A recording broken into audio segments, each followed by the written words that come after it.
सब बढ़िया। तो कैसे हैं आप सभी? उम्मीद है कि आप लोग बहुत अच्छे होंगे और अपनी पढ़ाई को एकदम लगातार और जबरदस्त तरीके से कर रहे होंगे। तो मैं आप सभी की बड़ी बहन ज्योति स्वागत करती हूँ आप सभी का आज के एक और सेशन में। तो आज का सेशन होने वाला है मोस्ट इम्पोर्टेंट भाई। आज हम डिस्कस करने वाले क्लास 10th का पद्यांश भाग से लिया गया जिसका नाम है जवानी चैप्टर। और फॉर काइंड योर इन्फॉर्मेशन आपको बता दिया जाए कि जो चैप्टर है इसकी सेकंड वीडियो है। मतलब कहने का मतलब ये है कि जो जवानी चैप्टर है थोड़ा लॉन्ग है। लॉन्ग तो ठीक है लेकिन समझने में थोड़ा मतलब टाइम लगता है। इस वजह से इस चैप्टर को हमने दो पार्ट में डिवाइड किया। तो ये पार्ट सेकंड है। अगर आपने अभी तक पार्ट 1 को नहीं देखा है तो सबसे पहले आप उस वीडियो को वॉच कीजिए, उसके बाद इस वीडियो को देखना, ठीक है। तो जवानी चैप्टर उसमें हमारे 8 पैराग्राफ है।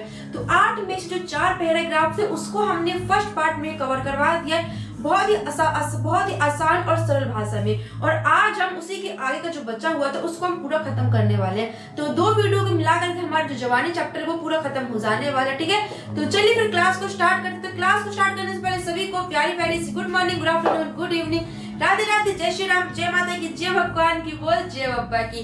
तो उम्मीद है आप लोग अपनी पढ़ाई को बहुत ही अच्छे तरीके से कर रहे होंगे और लगातार और एंजॉय के साथ कर रहे होंगे। वो कहते हैं ना कि किसी भी काम को अगर एंजॉय के साथ करते हैं ना, मन लगा करके करते हैं एकदम बढ़िया से, तो वो काम को करने में और ज्यादा मजा आता है। जैसे खाना बनाते बनाते अगर गाना सुनो, या बोल सकते हैं कि गाना सुनते सुनते खाना बनाओ, तो भाई जितना खाना बनाने को बोल दिया जाए, मतलब चाहे पूरा दिन रात बोलो हम बना लेते हैं। वैसे ही अगर आप पढ़ाई कर रहे हो तो पढ़ाई को एंजॉय के साथ करते हो। एंजॉय का मतलब ये नहीं कि नाचते नाचते करो, मतलब एंजॉय से मन लगा करके पढ़ते तो वो काम आपको बहुत अच्छा होता है, आपको अच्छी सी चीजें समझ में आती है, ठीक है। तो ये चैप्टर बहुत से स्टूडेंट्स को, बहुत से क्या सभी स्टूडेंट्स को बहुत ज्यादा हार्ड लगता है। लेकिन ये चैप्टर हार्ड है, मैं भी मानती हूँ, लेकिन इस तरीके से भाई आपको समझा रही हूँ ना, इस तरीके से आपको समझाने वाली हूँ कि अगर आपने पहले कभी पढ़ा होगा या फिर पढ़ाई भी नहीं है तो इस वीडियो को देखने के बाद, मेरे द्वारा पढ़ाई हुई वीडियो को देखने के बाद एक भी डाउट नहीं रहने वाला है। बल्कि ये भी हो सकता है कि अगर किसी बच्चे को आता नहीं तो आप उस बच्चे को समझा सकते हैं, ठीक है। कॉन्फिडेंस रखिए, भरोसा रखिए, इनके भरोसे पे वही दुनिया कायम है। तो चलिए फिर स्टार्ट पे ध्यान से आराम से सुनिएगा, बिकॉज थोड़ा सा ये चैप्टर डिफिकल्ट है। अगर आपने अपने दिमाग को थोड़ा सा भी इधर उधर किया चैप्टर को समझने में तो पूरी की पूरी जो व्याख्या है वो इधर से उधर हो जाएगी, ठीक है। और व्याख्या इधर से उधर हो जाएगी तो आपको एग्जाम में जो मार्क्स है वो भी इधर से उधर हो जाएंगे। उसके बाद क्या होगा वो तो आप भली बात जानते हैं, ठीक है। तो चलिए फिर स्टार्ट करते हैं, ओके। ध्यान सुनना क्या कह रहे हैं। तो क्या लिखा है पहली लाइन में कि ये ना मग है तब चरण की रेखियां हैं। ये ना मग है, मग मतलब क्या होता है? रास्ते। तो कभी यहाँ पर क्या कहते हैं कि आज जिन रास्ते पर तुम चल रहे हो वो कोई साधारण से रास्ते नहीं है। तब क्या है? तब चरण मतलब होता है पैर, रेखिया मतलब होता है निशान या फिर चिन्ह। तब क्या है? तब वो क्या है? तुम्हारे पूर्वजों के पैरों के निशान है। अब पूर्वजों के पैरों के निशान है और ये रास्ते नहीं, थोड़ा इसका डीपली समझिए कि मतलब इसका अर्थ क्या है। जो मैं आपको बता रही हूँ अर्थ वो आपको लिखना नहीं है, व्याख्या जो मैंने बताई है वो आपको लिखनी है। अर्थ लिखने समझ लीजिए कि वो ऐसा क्या कहना चाह रहे हैं। मतलब ये है कि वो बोल रहे हैं कि आज जिन रास्ते पर तुम चल रहे हो वो रास्ते नहीं है।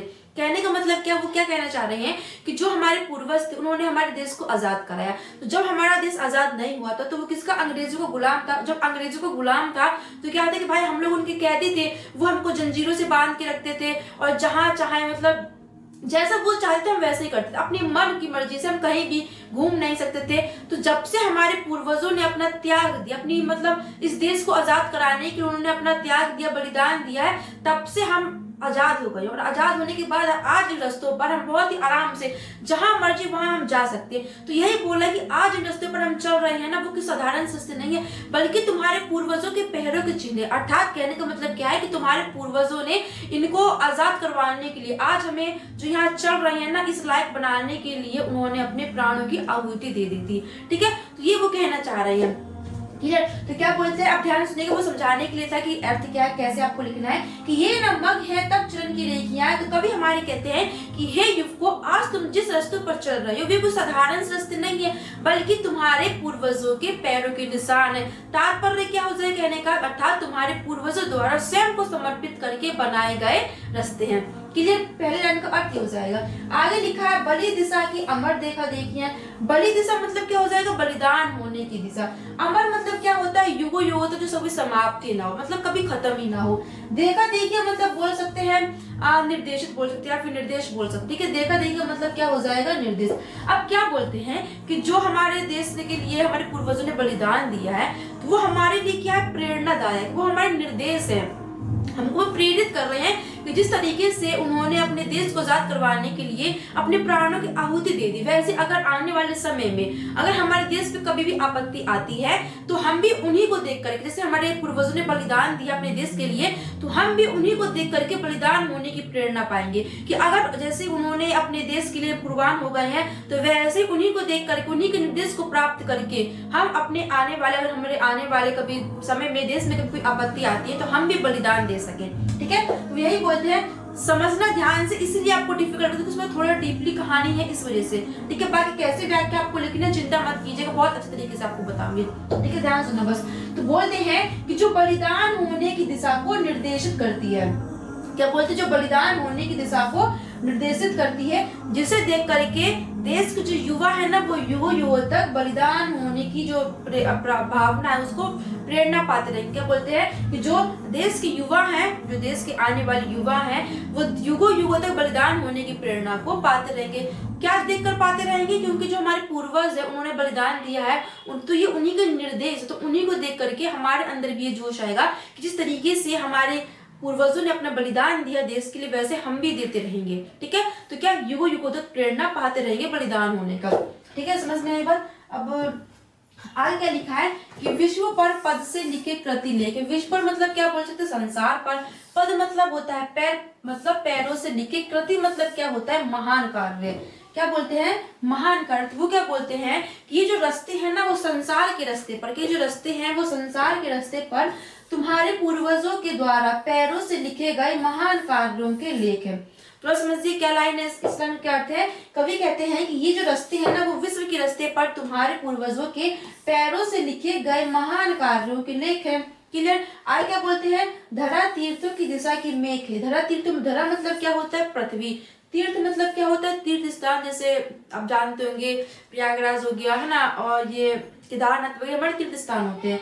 मेघ मतलब क्या होता है, स्तंभ। अब इस लाइन का मतलब क्या हो जाए, कवि कहते हैं कि जो पृथ्वी पर, क्या जो पृथ्वी पर तीर्थों की दिशा को, जो पृथ्वी पर तीर्थों की दिशा को निर्धारित करने वाले क्या है, स्तंभ है। स्तंभ क्या होता है, खंबा जो होते हैं आप जानते होंगे। और ये बात जान लीजिए कि जैसे जो भी कोई हमारे देश के लिए बलिदान होता है तो उसके जो नाम है ना वो खंबे पर एक होते हैं। जैसे इंडिया गेट है, अगर आप नहीं गए होंगे तो इंडिया गेट पे बहुत सारे नाम लिखे हुए हैं। तो जो भी सैनिक होते हैं, जो शहीद होते हैं, तो उनका नाम वहां पर लिख जाता है। तो वैसे ही बोला है कि जो पृथ्वी पर तीर्थों की दिशा को निर्धारित करने वाले स्तंभ लेके। कहने का मतलब क्या है कि हमारे पूर्वजों ने जहां पर मतलब अपने आप को समर्पित किया था वह जो स्थान वह तीर्थों के समान पवित्र है। ठीक है, आगे क्या बोलते हैं, प्राण रेखा खींच दे उठ बोल रानी, रीम मरण की मोल की चढ़ती जवानी। अब आगे कवि कहते हैं कि हे युवकों की जवानी, तू अपने प्राणों का बलिदान करके, मातृभूमि के लिए अपने प्राणों का बलिदान करके प्राण रेखा खींच दे, जिससे आने वाले युवा भी प्रेरणा को पाते रहेंगे। और क्या कहते हैं आगे कि तेरा मोल तभी होगा, कि तेरा जो मोल है इस देश में तभी होगा जब तू अपने देश के लिए मर मिट जाएगा, अर्थात बलिदान होने पर ही तेरा मोल इस विश्व पर चढ़ेगा। ठीक है, तो इस तरीके से इसकी व्याख्या हो जाएगी। तो कैसे आपको व्याख्या लिखनी है आप सुनिए, आपको समझाने के लिए था, क्योंकि इसी वजह से ये चैप्टर हार्ड था, क्योंकि समझ नहीं पाते हैं कि क्या क्या इसका क्या अर्थ है, उसके पीछे की स्टोरी क्या है। ठीक है, अब कैसे आपको लिखना है ये सुनिए। तो प्रवक्तियों में कवि माखन चतुर्वेदी युवकों की जवानियों को संबोधित करते हुए कहते हैं, फिर उनको प्रेरित करते हुए कहते हैं कि हे युवा वर्ग, आज जिन रास्तों पर तुम चल रहे हो वो कोई साधारण से रास्ते नहीं है, बल्कि तुम्हारे पूर्वजों के पैरों के निशान, अर्थात तुम्हारे पूर्वजों के द्वारा स्वयं को समर्पित करके बनाए गए रास्ते हैं, जो बलिदान होने की दिशा को निर्देशित करते हैं, जिसे देख करके देश के युवा युगों तक बलिदान होने की प्रेरणा को पाते रहेंगे। ये रास्ते विश्व के रास्ते पर तुम्हारे पूर्वजों के पैरों से लिखे गए महान कार्यों के लेख है, जो पृथ्वी पर तीर्थों की दिशा को निर्धारित करने वाले स्तंभ लेख, अर्थात स्तंभ मतलब खंबा है बोल सकते हैं यहाँ पर, जिसका अर्थ मतलब क्या हो जाएगा कि जहां तुम्हारे पूर्वजों ने, अर्थात जहां हमारे पूर्वजों ने स्वयं को समर्पित किया है वह स्थान तीर्थों के समान पवित्र स्थान है। आगे कवि का कहना है कि हे युवक जवानी, तो उठ और अब स्वयं को समर्पित करके मातृभूमि के लिए स्वयं का त्याग करके प्राण रेखा खींच दे, जिससे कि आने वाले युवा भी प्रेरित होते रहेंगे। और तेरा मोल तब ही चढ़ेगा जब तू अपने देश के लिए बलिदान हो जाएगा, अर्थात तेरा मोल तभी चढ़ेगा जब तू अपने देश के लिए मर मिट जाएगी। ठीक है, यानी मर मिटने पर ही, अपने देश के प्रति मर मिटने पर ही तेरा मोल चढ़ेगा। मोल मतलब पैराग्राफ। तो ये जो व्याख्या लिखी है वो इस तरीके से, जो मैंने बताया आपको वही लिखा है। ये हमारा 6th पैराग्राफ है, 8 पैराग्राफ है पूरे। तो यहाँ पर क्या लिखा है भाई, टूटता जुड़ता समय भूगोल आया, गोद में मणियां समेट खगोल आया।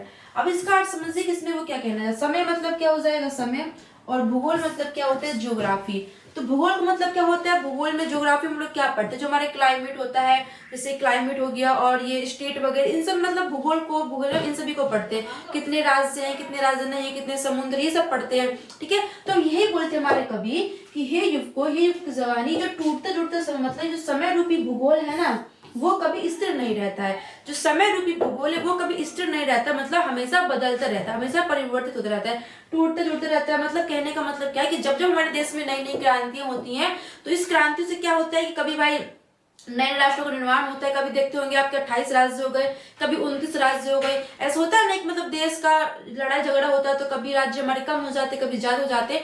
तो ये बोलते हैं कि हे युवको, ये जो समय रूपी भूगोल है ना, ये कभी स्थिर नहीं रहता है, बल्कि टूटते जुड़ता रहता है। तात्पर्य क्या है कि जब जब देश में नई नई क्रांतियां हुई, तब तक नए राष्ट्रों का निर्माण हुआ है। ठीक है, और इन राष्ट्रों के क्या, इन नए राष्ट्रों के स्वागत के लिए जो समेटे खगोल मतलब क्या होता है, आकाश मंडल। तो इन्हीं राष्ट्रों के, जो नए नए राष्ट्रों का निर्माण होता है क्रांति होने के बाद, तो इन्हीं राष्ट्रों का स्वागत करने के लिए आकाश मंडल स्वयं अपनी गोद में नक्षत्र रूपी मणियों को समेट कर लाया है।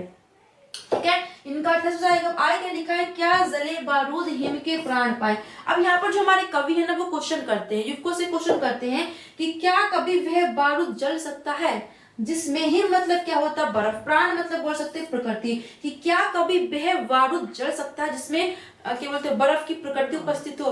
तो इसका कहने का मतलब क्या है कि यहाँ पर कवि ये कहना चाहते हैं कि अगर भाई आपके अंदर उत्साह नहीं है, जोश नहीं है अपने देश के प्रति मर मिटने का, तो कितनी सी बड़ी बड़ी आपके देश में संकट आ जाए, आप उसमें कुछ कर ही नहीं सकते, आप उसमें साथ दे ही नहीं सकते। तो यही बोला कि क्या कभी वह बारूद जल सकता है जिसमें बर्फ की उपस्थिति पाई जाए, जिसमें शीतलता पाई जाए।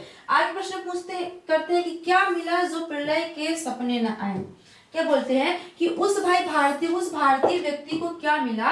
प्रलय मतलब क्या होता है, तहस नहस का मतलब क्या हो जाएगा कि वो प्रश्न करते हैं कि उस व्यक्ति को, उस भारतीय को क्या मिला जिसके हृदय में अपने देश की रक्षा के लिए, देश को आजाद करने के लिए तहस नहस करने वाले सपने न आए। ठीक है, तो क्या बोलते हैं कि उस भारतीय को क्या मिला, कि उस भारतीय व्यक्ति को क्या मिला जिसके हृदय में इसके हृदय में देश की रक्षा के लिए तहस नहस वाले सपने न आए। अब आगे वो क्या कहते हैं कि धरा यह तरबूज है दो फाक कर दे, चढ़ा दे स्वतंत्र प्रभु पर अमर पानी, विश्व माने तू जवानी है जवानी। अब यहाँ बोलते हैं कि धरा ये तरबूज दो फाक कर दे। अब कभी यहाँ पर कहते हैं कि हे युवक जवानी, तो बहुत बलशाली, तेरे अंदर बहुत शक्ति है, और ये जो पृथ्वी है ना, ये तेरे समान एक तरबूज की तरह है। जो पृथ्वी है वो तेरे लिए एक तरबूज की भांति है, जिसके तू दो टुकड़े कर सकती। दो मतलब दो फाक मतलब होता है टुकड़े। ये जो पृथ्वी है वो तेरे लिए तरबूज के समान है, जिसको तू दो टुकड़े कर सकती है। ठीक है, आए कभी कहते हैं कि चढ़ा दे स्वतंत्रता प्रभु पर अमर पानी। स्वतंत्रता प्रभु मतलब क्या हो जाएगा, आजाद रूपी प्रभु, मतलब आजादी के प्रयोग स्वतंत्र रूपी प्रभु पर। ठीक है, अमर पानी मतलब क्या हो जाता है, रक्त की बूंद, अपने शरीर की एक एक बूंदे को चढ़ा दे मतलब समर्पित कर दे। कभी कहते हैं विपु की जवानी, तू अपनी स्वतंत्र रूपी प्रभु पर अपने शरीर की रक्त की एक एक बूंदों को समर्पित कर दे। विश्व माने तू जवानी है जवानी, ये विश्व तुझे जवानी तब ही मानेगा। कहने का मतलब क्या है, कवि कहते हैं कि हे युवक जवानी, ये जो संसार है वो तुझको जवानी तब ही मानेगा जब तू इस स्वतंत्र रूपी प्रभु पर अपने शरीर की एक एक रक्त की बूंदों को समर्पित कर देगी। ठीक है, तो इसकी व्याख्या ऐसे हो जाएगी। समझिए कैसे लिखना है आपको इसकी व्याख्या पूरी लाइन से। देखिए, प्रस्तुत पंक्तियों में कवि माखनलाल चतुर्वेदी जी युवा वर्ग को संबोधित करते हुए कहते हैं, फिर युवा वर्ग को प्रेरित करते हुए कहते हैं कि हे युवकों, जो समय रूपी भूगोल है वह कभी एक जैसा अर्थात स्थिर नहीं रहता है, टूटता जुड़ता रहता है। अर्थात जब जब नई नई क्रांतियां होती है देश में, तो नए नए राष्ट्रों का निर्माण होता है, और उन्हीं नए नए राष्ट्रों के स्वागत के लिए आकाश मंडल अपनी गोद में नक्षत्र रूपी मणियों को समेट कर लाता है। कवि प्रश्न करते हैं कि हे युवक, क्या वह कभी बारूद जल सकता है जिसमें बर्फ की उपस्थिति पाई जाती हो। अर्थात जिस व्यक्ति के अंदर अपने देश के प्रति बलिदान होने का उत्साह जोश नहीं है, तो क्या कभी वह अपने देश के प्रति बलिदान हो सकता है, बलिदान कर सकता है, नहीं कर सकता है। आगे लिखा है, कभी कहते हैं कि हे युवक जवानी, तू बहुत बलशाली है, तेरे लिए जो धरती है वो तरबूज के समान है, जिसके तू दो टुकड़े कर सकती है। और हे युवक जवानी, विश्व पर, ये जो विश्व है वो तो उसको जवानी तब ही मानेगा जब तू स्वतंत्रता रूपी प्रभु पर अपने शरीर की रक्त की एक एक बूंद को समर्पित कर देगी। ठीक है, तो इस तरीके से आपको इसकी व्याख्या लिखनी है। उम्मीद है आपको समझ आया होगा। बढ़ते हैं भाई आगे की, आगे क्या लिखा है, बढ़ते हैं 7th में। तो इसके बाद 2 और उसके बाद हमारा एंड। भाई आराम से ध्यान सुनिएगा क्योंकि चैप्टर थोड़ा हार्ड है, समझने में प्रॉब्लम नहीं आनी चाहिए। बाकी पूरी कोशिश कर रहे हैं कि आपको अच्छे से समझ में आए। तो पता नहीं इस बोर्ड में कोई क्या है। देखिए क्या लिखा है कि लाल चेहरा है नहीं पर लाल किसके, लाल खून नहीं अरे कंकाल किसके। ध्यान सुनना भाई, इसमें कुछ समझ आ रहा है आपको, लग रहा होगा कि लाल चेहरा नहीं है तो मतलब जिसका लाल चेहरा नहीं फिर वो लाल किसका है। तो लाल मतलब क्या होता है, पुत्र। तो कभी यहाँ पर क्या कहना चाहते हैं कि अगर तुम्हारा लाल चेहरा नहीं है, अर्थात तुम्हारे अंदर देश के प्रति बलिदान होने का जो जोश है, जो उत्साह है वो नहीं है, तो तुम भारत माता के पुत्र नहीं हो सकते। अर्थात तुम फिर किसके पुत्र हो। ये बोलते हैं कि हे युवक, हे भारतीय, अगर तुम्हारा चेहरा लाल नहीं है, मतलब क्या है कहने का कि अगर तुम्हारे अंदर देश के प्रति बलिदान होने का जो उत्साह है, जो जोश अगर वही नहीं है, तो फिर तुम भारत माता के पुत्र नहीं हो सकते हो। आगे नेक्स्ट लाइन में क्या बोलते हैं, लाल खून नहीं अरे कंकाल किसके। कंकाल मतलब क्या होता है, जो ढांचा होता है हमारे शरीर, इसको बोलते हैं। अब क्या बोलते हैं कि हे भारतीय, हे युवकों की जवानी, अगर तेरे जो खून में, खून लाल नहीं का मतलब क्या है, खून तो लाली होता है। तो क्या बोलते हैं कि अगर तेरे खून में लालिमा नहीं, अर्थात तेरे खून में देश को बलिदान करने का जोश नहीं है, तो वह फिर कंकाल किस काम का, वह कंकाल किस काम का।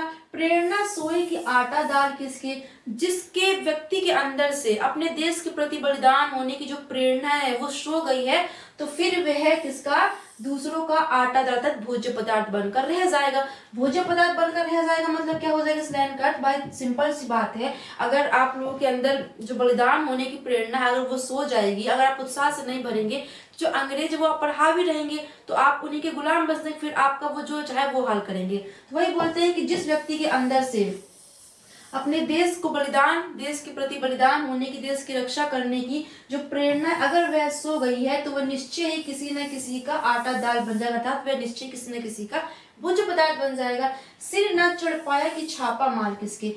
छापा मतलब क्या होता है, चंदन। ठीक है, अब क्या बोलते हैं कि जिसके सिर में, जिसके मस्तक पर अपनी मातृभूमि की रक्षा की गौरव का भार नहीं चढ़ा, मतलब बोझ न चढ़ा हो, तो फिर सिर पर लगाए हुए, मस्तक पर लगाए हुए तिलक चंदन किस काम का। ठीक है, आगे क्या बोलते हैं, वेद की वाणी हो या आकाशवाणी, धूल है जो जग है यहाँ पर भाई, जग। ठीक है, जम नहीं है, जग है। धूल है जो जग नहीं पाई जवानी। जग मतलब क्या है यहाँ पर, जागृत, जगाना। अब क्या बोलते हैं भाई कभी लास्ट लाइन में कि या तो वेद की वाणी, मतलब जो वेद पुराणों की वाणी हो, या फिर कोई भगवान के द्वारा की गई आकाशवाणी हो, वह सब धूल है, अर्थात वह सब व्यर्थ है जो जगा नहीं पाई जवानी, मतलब जो युगों की जवानी को जागृत नहीं कर पाई, उनके आंतरिक उत्साह कुछ जागृत नहीं कर पाई, तो भाई वह किस काम की, सब व्यर्थ है। तो इसमें वो बताते हैं कि भाई अगर तुम्हारा उत्साह नहीं है तो जो भी तुम टीका चंद्र लगाकर घूम रहे हो सब व्यर्थ है। ठीक है, तो किस तरीके से आपको इसकी एग्जाम्पल वो व्याख्या लिखना, ध्यान सुनिएगा कि प्रस्तुत पंक्तियों में कवि माखन चतुर्वेदी जी जवानी को या फिर युवकों की जवानी को संबोधित करते हुए कहते हैं, वो कहते हैं कि हे युवक, हे भारतीय, अगर तुम्हारा चेहरा लाल नहीं, अर्थात तुम्हारे अंदर देश के प्रति बलिदान होने का उत्साह नहीं है, तो फिर तुम भारत माता के पुत्र नहीं हो। नेक्स्ट लाइन में क्या कहते हैं कि अगर तुम्हारे खून में लालिमा, अर्थात तुम्हारे खून में देश के प्रति कुछ करने के लिए, देश के प्रति मर मिटने का जोश नहीं है, तो तुम्हारा कंकाल किस काम का। अगर तुम्हारे हृदय से, तुम्हारे अंदर से देश के प्रति बलिदान होने की, देश की रक्षा करने की जो प्रेरणा अगर वो सो गई है, तो निश्चय तुम्हारा जो शरीर है वह किसी न किसी का आटा, अर्थात किसी न किसी का भोज्य पदार्थ बन जाएगा। अगर तुम्हारे सिर भारत माता की रक्षा के गौरव का बोझ न चढ़ पाया, तो वह सिर पर लगाया हुआ चंदन तिलक किस काम का। अब देखिए इस लाइन का जो अर्थ है मैं दो तरीके से बताऊंगा, दोनों तरीके से लिख सकते हैं। ठीक है, तो पहले ये सुनिए किस तरीके से लिखना है। आय कवि कहते हैं कि चाहे वेदों पुराणों की कविताओं या फिर वेदों पुराणों की वाणी हो या फिर ईश्वर के द्वारा की गई आकाशवाणी हो, अगर ये सब मिलके जवानी के उत्साह को जागृत नहीं कर सकती तो वह किस काम की। ठीक है, इस तरीके से लिख सकते हैं। फिर इस तरीके से भी लिख सकते हैं कि वेदों के द्वारा की गई, चाहे वेदों के द्वारा की गई कविता और भगवान के द्वारा की गई आकाशवाणी सब व्यर्थ है जो जवानी को जागृत नहीं कर सकती। ठीक है, दोनों में से किसी भी तरीके से आप लिख सकते हैं। ठीक है, बढ़ते हैं भाई आगे। तो ये हमारा क्या है, नेक्स्ट पैराग्राफ यहाँ से हमारा पूरा का पूरा समाप्त हो जाएगा। क्लियर, ये चैप्टर हमारे यहाँ पर खत्म हो जाएगा। तो ये हमारा लास्ट अंतिम है, तो इसको ध्यान सुनिएगा। क्या लिखा है, विश्व भी 80 का नहीं संकल्प का है, हर प्रलय का पूर्ण काया, कल्प का है। तो इसमें भाई क्या कहना चाहते हैं, विश्व है मतलब विश्व। अब यहाँ पर वो जो हमारे कवि हैं वो प्रश्न करते हैं कि ये जो विश्व है, ये जो हमारा संसार है, वो किसका अरे असी मतलब क्या हो जाएगा, तलवार, मतलब तलवार, हिंसा, शास्त्र मतलब लड़ाई झगड़े वाले बोल सकते हैं। हम बोल सकते हैं कि ये जो विश्व है, कभी कहना चाहते हैं कि जो विश्व है क्या वह तलवार, तलवार मतलब हिंसा बल का, क्या विश्व को केवल हिंसा बल से मतलब हिंसा फिर शास्त्र बल से मतलब लड़ाई झगड़ों से जीता जा सकता है। इसका अर्थ क्या हो जाएगा, कभी हमारे कहते हैं कि क्या ये जो विश्व है क्या वो सिर्फ तलवार का है, तलवार मतलब क्या इस विश्व को केवल हिंसा के साथ या शास्त्र या फिर लड़ाई झगड़े से जीता जा सकता है। तो आंसर क्या है, नहीं, ये ऐसा नहीं है, संकल्प का है। विश्व क्या है, संकल्प का है, दृढ़ संकल्प का है। इसको दृढ़ संकल्प के द्वारा जीता जा सकता है। हर प्रलय का कोण कायाकल्प का है। प्रलय मतलब क्या हो जाएगा, तहस नहस, तहस मतलब क्रांति वगैरह जो होती है, तो इसमें क्या बोलते हैं, कोण मतलब हो जाएगा उद्देश्य, कायाकल्प मत हो जाएगा संपूर्ण तरीके से या फिर पूर्ण नव निर्माण मतलब परिवर्तन का। ठीक है, तो क्या बोलते हैं कि जितनी भाई क्रांतियां होती हैं उसका जो उद्देश्य है, जितनी भी प्रलय जितने भी तहस नहस होते हैं, तो उसका जो उद्देश्य है वो क्या है, कोई नाश नहीं बल्कि क्या है, पूर्ण तरीके से नव निर्माण का। कायाकल्प मतलब नव निर्माण का या फिर परिवर्तन का है। ठीक है, ध्यान सुनिएगा दोनों लाइनों पर। कवि कहते हैं कि ये जो विश्व है ये तलवार का है, अर्थात इस विश्व को केवल तलवार से जीता सकता है, मतलब हिंसा और शास्त्र बल लड़ाई झगड़ों से जीता जा सकता है। तो आंसर क्या होता है, नहीं, ऐसा नहीं है। यह विश्व दृढ़ संकल्प वाले व्यक्तियों का है, मतलब इसको दृढ़ संकल्प से, दृढ़ निश्चय से जीता जा सकता है। दृढ़ संकल्प मतलब क्या होता है, मजबूत इरादा। मजबूत इरादा मतलब बोल सकते हैं कि अगर आपके पास मजबूत इरादा है तो आप किसी भी काम को कर रहे हैं, जब तक आप उस काम को कर नहीं ले तब तक आप पीछे हट नहीं सकते। मतलब कितनी भी परेशानी आए आप उसका डट के सामना करते हैं। ठीक है, तो दृढ़ संकल्प यही होता है। तो आई क्या बोलती है कि हर प्रलय को मतलब जितनी भी क्रांति हो, जितनी भी तहस नहस होते हैं, उसका उद्देश्य क्या है, पूर्ण तरीके से नव निर्माण या फिर परिवर्तन का है। ठीक है, फूल गिरते सूर सिर ऊंचा लिए हैं। फूल मतलब क्या होता है, पुष्प। अब देखिए जो फूल होते हैं वो उनका दृढ़ संकल्प नहीं होता है, इसीलिए वो क्या होते हैं, फूल बहुत कोमल होते हैं, मुलायम होते हैं, बहुत ही नाजुक से होते हैं। उनका जो संकल्प, उनका जो इरादा है वो मजबूत नहीं होता, इसलिए थोड़ा सा भी आंधी झोंका आता है तो वो जो फूल होते हैं वो गिरकर खत्म हो जाते हैं, नष्ट हो जाते हैं, उनकी जो सुंदरता वो नष्ट हो जाती है। लेकिन जो हमारे क्या सूल मतलब जो कांटे होते हैं भाई, वो कितना भी तेज आंधी तूफान आ जाए लेकिन उनका जो संकल्प है, उनका जो इरादा है वो मजबूत होता है। इसीलिए कितने भी चाहे तेज तूफान आंधी आ जाए वह अपने सिर को स्वाभिमान के साथ ऊंचा करे हुए रहते हैं। ठीक है, रसों के अभिमान का नीरस किए। रसों मतलब क्या होता है, जो पुष्प को, अब पुष्प के जो क्या होते हैं, पुष्प में सुगंधित होती है ना, उसमें रस होता है, भवरे उसको रस को चूसते हैं, तो ये पुष्प का अभिमान होता है कि उसमें भाई रस है। तो पुष्पों को जो रस का अभिमान होता है, अपने खूबसूरती का, अपने कोमलता का जिसको अभिमान होता है ना, उसको जो हमारे कांटे हैं वो अपने किसके दृढ़ संकल्प से, अपनी मजबूती से उसके सरसता को उठा उसको क्या कर देता है, नीरस कर देता है, उसके रस के अभिमान को क्या कर देता है, नीरस कर देता है, और वहां पर अपनी श्रेष्ठता को बढ़ा देता है, मतलब वहां पर वो अपना महान बन जाता है। ठीक है, खून हो जाए न तेरा देख पानी, मरण का त्योहार जीवन की है जवानी। अब आए कभी कहते हैं कि हे युवक, तू भाई देख कि तेरे खून में जो अपने देश के प्रति बलिदान होने का जो उत्साह है वो कहीं नष्ट होकर के पानी ना हो जाए, और मरण का त्योहार जीवन की जवानी। और जीवन में जो जवानी मतलब वो क्या है, मरण का त्योहार है, कि बलिदान का जो त्योहार है वही असली क्या है, जवानी है। ठीक है, तो इस तरीके से भाई इसकी व्याख्या हो जाएगी। तो किस तरीके से आपको बना करके लिखना है वो देख लीजिए। तो प्रस्तुत पंक्तियों में कवि माखन चतुर्वेदी जी कहते हैं कि ये जो विश्व है क्या वह तलवार का, अर्थात इस विश्व को केवल हिंसा, शास्त्र बल, लड़ाई झगड़ों से जीता जा सकता है। तो आंसर क्या हो जाएगा, नहीं, ऐसा नहीं है, बल्कि यह जो विश्व है वह दृढ़ संकल्प वाले व्यक्तियों का है। तात्पर्य कि इसको विश्व को दृढ़ संकल्प से, मजबूत इरादों के साथ जीता सकता है। अगर हमको देश में कुछ भी परिवर्तन करना है, कुछ भी करना है, तो उसको क्या मजबूत इरादा होना चाहिए। अगर हमें किसी चीज का नव निर्माण करना है ना, क्रांतियां लाना, सिर्फ लड़ाई झगड़ों से ही नहीं संभव है कि सिर्फ विश्व को लड़ाई झगड़ों से मतलब जीत सकते नहीं, उसके लिए एक मजबूत इरादा होना चाहिए, एक दृढ़ संकल्प होना चाहिए, जिससे कि हम अपने दृढ़ संकल्प लें, और अगर हमारा मजबूत इरादा तो हम किसी भी काम को करने से पीछे नहीं हटेंगे। ठीक है, तो विश्व को जीतने के लिए दृढ़ संकल्प होना बहुत जरूरी है, और जिसका दृढ़ संकल्प होता है भाई वही अपनी सफलता को पा पाता है। ठीक है, तो उसमें वही बोल रहे हैं, क्योंकि जो फूल होते हैं बहुत ही कोमल होते हैं, और थोड़ा सा भी हवा का झोंका आने से जो फूल की सुंदरता होती है वह नष्ट हो जाती है, लेकिन जो कांटे होते हैं वे दृढ़ संकल्प वाले होते हैं, उनका जो इरादा होता है वह मजबूत होता है, और वह सिर को ऊंचा करे, स्वाभिमान के साथ सिर को ऊंचा करे हुए खड़े रहते हैं।